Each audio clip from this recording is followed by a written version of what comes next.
everybody, I'm Brianna, and I'm one half of the duo that runs crafttime.com and the Regenskop Urban Homestead.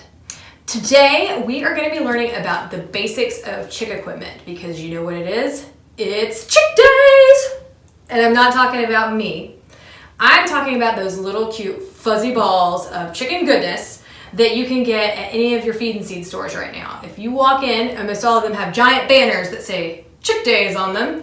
And what that means is for the next couple of months in March and April, they will have chicks. Usually they come in once a week and there's a variety and they can usually give you the schedule to possibly do some special orders and allow you to pick up chicks to take home to grow your own backyard chickens for eggs.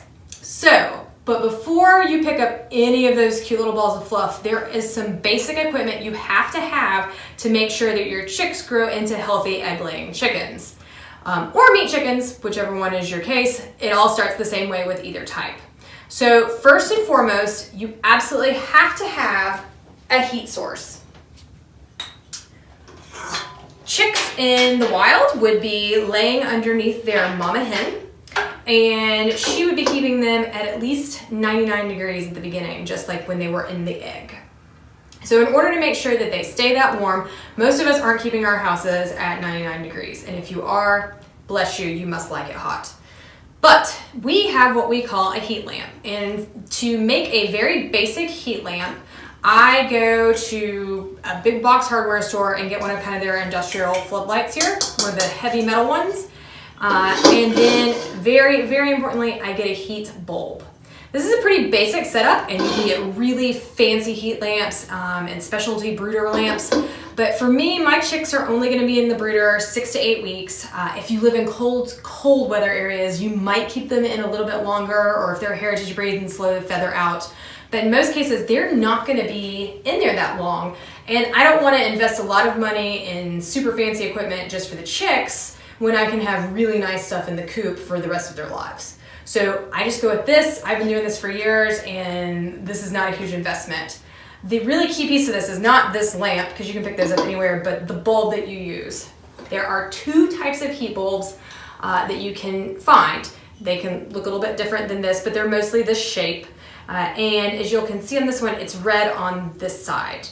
There's also clear ones. So I would say that the chick world is kind of split on this. I was taught to use the red ones at the beginning. There's some old wives' tale that says the red color makes the chicks calmer. I can't actually find that that's true or not. So I would be fine using the clear ones if I was to find those. But most of the stores around here carry the red bulbs. But that's the whole purpose of the red, is to keep the chicks calm. I find if you keep a clean brooder with enough space, you won't really have problems with chicks picking on each other. That really only becomes a problem if you have crowding, and I don't overcrowd any of my chickens. So like I said, you can do the red one if you want for surety's sake, but whatever the case may be, you need a nice heat bulb. And they will sell those at the places that you can buy the chicks, or you can order them on Amazon. If you order them, I would usually buy 2. And the reason I say that is that it is imperative that you keep the chicks warm, especially at the beginning. So last year I was putting this in and dropped it and then broke it instantly into a million pieces. So luckily I always keep 2 on hand, so I was able to get the chicks back up and warm when I was messing with their heat lamp. But if you don't have a backup on that, that's really important because the heat is just absolutely key at the beginning. So that's your first piece of equipment. You have to have this before you bring them home. They have to get warm as soon as you can get them warm again, especially if they're mail order chicks. So make sure to get those nice and heated. Secondly, you have to have a source of fresh water. So this is a chicken waterer. It's just a little jar that you put water in. You put the lid on like here, flip it over, and it comes out of a little hole and gives them a constant drip of water. They do fine with just fresh tap water. I will occasionally add electrolytes and probiotics to my water, especially if I'm doing mail order chicks. It's a little different than the feed and seed. I can go down the feed and seed and I can pick out the chick that's running around and looking really healthy. When you get them in the mail, they've been shuttled on mail trucks. They may be, tired, cold, hungry, things like that. So if you give them some probiotics and electrolytes, it's kind of like the Gatorade of the chick world. and can get them going with a better start. But that's really up to you. They do fine on plain water as well, but they need a fresh source of water all the time. And then we have the chick feeder. The chick feeder is basically the exact same thing as the water. You fill this up with feed, and it comes out the little holes at the bottom. You keep little holes here to keep the chicks from climbing on the feed and pooping in it, is basically the reason this isn't just a dish of food, because they will poop everywhere. Just know they make tiny little chick poops on everything. The final piece of equipment that you have to have before you bring the chicks home is, dun dun dun dun, this high-tech piece of equipment known as a cardboard box. Again, you can have a fancy brooder box. You can find people that have built really nice ones out of wood. You can get brooder pens that are open to the ground if you're gonna go into like a garage or basement scenario, something along those lines. But you need something to contain them, because after their first couple of days of sitting around, eating, and getting warm in the light, they will start to explore. It's really important, whatever you choose to use as a brooder box. I have accidentally forgotten to buy a box before and stuck them in a giant Tupperware tote. But whatever the case may be, in that container that you have, you're going to need something along the floor that they can grip their feet on. I tend to be old-fashioned and use wood chips. Some people use wood pellets because they feel like the chips add too much dust. I've even heard of people using non-skid on the bottom, but it's really key that their little chick feet have something they can grip onto. As the chick legs are developing, if they don't grip onto the bottom, then you can get splay leg syndrome, or they can just waste a lot of energy trying to hold themselves up when they should be developing muscles for walking. So a couple tips with these. Like I said, I'll show you one of the fancy upgrade pieces I was talking about. So when I first had chicks in homesteading, I thought everything was going to be like a cute country magazine, and I had little feeders and waters like this.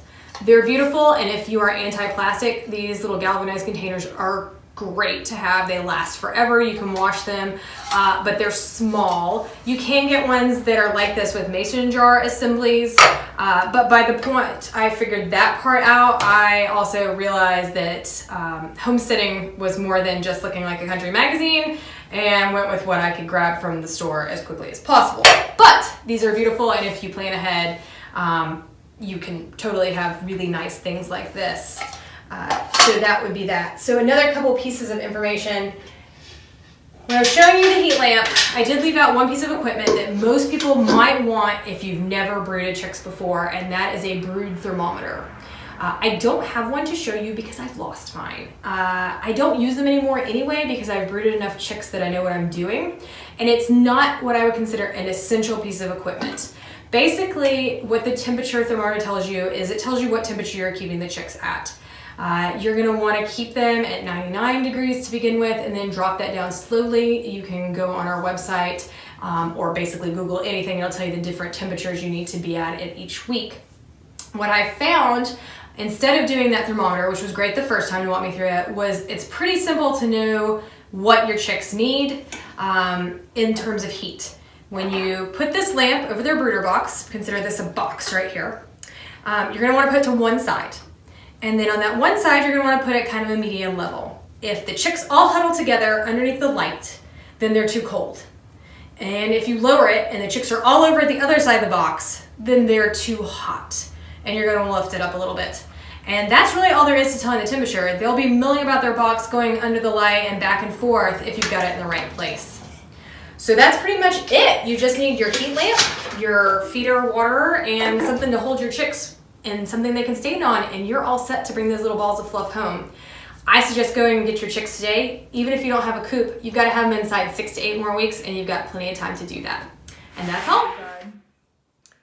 I can't deal with an audience.